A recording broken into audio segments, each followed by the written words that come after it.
Video pembelajaran tema 1 subtema 1 PB3 kelas 5. Baiklah anak-anak ibu, sekarang kita akan memperdalam tentang nilai-nilai yang terkandung dalam sila-sila Pancasila. Anak-anak, dasar negara Indonesia adalah Pancasila. Pancasila adalah pilar ideologis negara Indonesia. Nama ini terdiri dari dua kata dari Sanskerta, panca berarti 5 dan sila berarti prinsip atau asas. Nah, Pancasila sebagai dasar negara Indonesia bukan lagi suatu hal yang baru bagi masyarakat Indonesia. Nilai-nilai tersebut telah meliputi berbagai aspek kehidupan dan masih tetap dipelihara sampai saat ini. Nilai-nilai Pancasila, yang pertama, nilai ketuhanan yang Maha Esa, beriman kepada Tuhan yang Maha Esa sesuai dengan agama dan keyakinan yang dianutnya. Di bawah ini adalah contoh pengamalan sila pertama, yaitu kita harus saling menghormati kebebasan dalam menjalankan ibadah.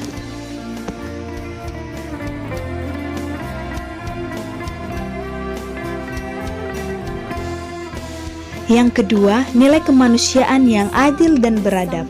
Setiap warga negara hendaklah mengakui persamaan derajat, persamaan kewajiban antara sesama manusia sebagai asas kebersamaan bangsa Indonesia dan persamaan hak. Di bawah ini adalah contoh pengamalan sila kedua, yaitu mengembangkan rasa saling mencintai sesama manusia, sikap tenggang rasa, menjunjung tinggi nilai-nilai kemanusiaan. Ketiga, persatuan Indonesia. Makna dan nilai yang terkandung dalam sila ini adalah menjaga persatuan dan kesatuan negara Republik Indonesia. Di bawah ini adalah contoh pengamalan sila ketiga, yaitu rela berkorban demi bangsa dan negara.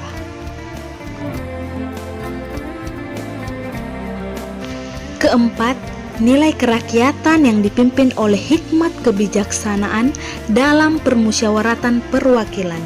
Setiap warga negara memiliki kedudukan yang sama. Kedudukan yang sama tersebut hendaknya digunakan secara sadar dengan mengutamakan kepentingan negara dan masyarakat. Di bawah ini adalah contoh pengamalan sila keempat, yaitu mengutamakan budaya musyawarah dalam menyelesaikan masalah dengan diliputi oleh semangat kekeluargaan. 5. Nilai-nilai keadilan sosial bagi seluruh rakyat Indonesia. Kita harus menghindarkan diri dari sifat pemborosan, selalu bergaya hidup mewah, dan perbuatan yang merugikan kepentingan umum. Nah, di bawah ini adalah contoh pengamalan sila kelima, yaitu bekerja keras dan menghargai hasil kerja orang lain, serta bersikap adil terhadap sesama.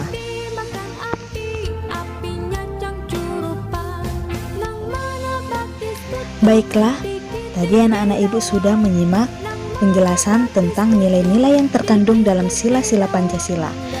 Nah, sekarang kalian kerjakan halaman 24 sampai 25 di buku tugasmu.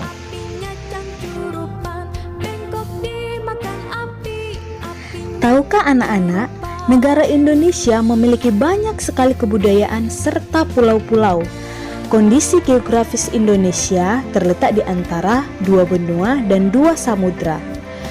Nah, letak geografis adalah letak suatu daerah dilihat dari kenyataannya di bumi atau posisi daerah itu.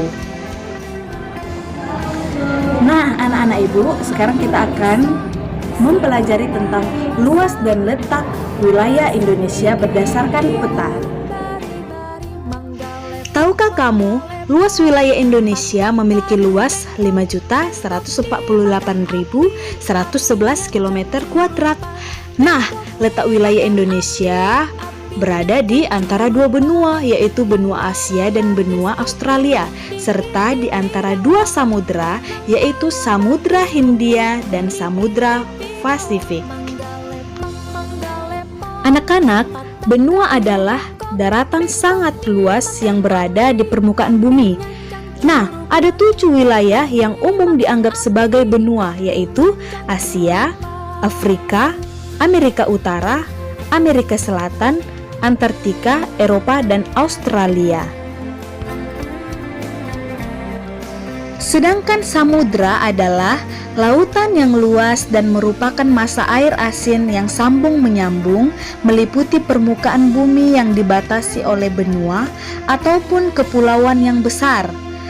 Ada 5 samudra di bumi, yaitu Samudra Antartika atau Lautan Selatan, Samudra Arktik, Samudra Atlantik, Samudra Hindia.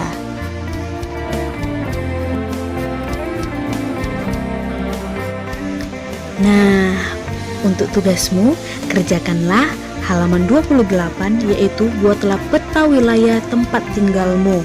Adapun yang harus kamu tampilkan adalah yang persatu, pertegas posisi rumahmu. Yang kedua, batas-batas RT, 3 rumah, 4 jalan, dan 5 ladang, dan 6 sungai. Baik, anak-anak ibu, tadi penjelasan ibu sudah dapat dibuat dalam 1 paragraf. Kamu dapat menentukan ide pokoknya. Bu, apa itu ide pokok? Ide pokok paragraf adalah ide atau gagasan yang menjiwai suatu paragraf. Nah, ini adalah 5 langkah menemukan ide pokok. Yang pertama, baca seluruh paragraf dengan cermat. Yang kedua, cermati kalimat pertama hingga akhir. Yang ketiga, baca kalimat demi kalimat sampai kamu menemukan ide pokok paragraf dalam suatu paragraf. Yang keempat, tandai ide pokok tiap paragraf. Dan yang kelima, tandai info penting dalam tiap paragraf. Sekian dari ibu untuk hari ini. Selamat bekerja anak-anak ibu.